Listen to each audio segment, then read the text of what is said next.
போச்சு. ஈசான மூலையில லேசான பள்ளி சத்தம் மாமன் பேர சொல்லி பேசுது.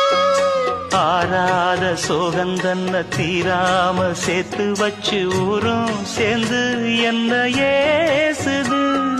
மாமா மாமா சொன்னதானே எண்ணி நானும் நாளும் தவித்தேனே. கூண்டுக்குள்ள என்ன வச்சு கூடி நின்ன ஊற விட்டு கூண்டுக்குள்ள போனதென்ன கோலக்கிளியே.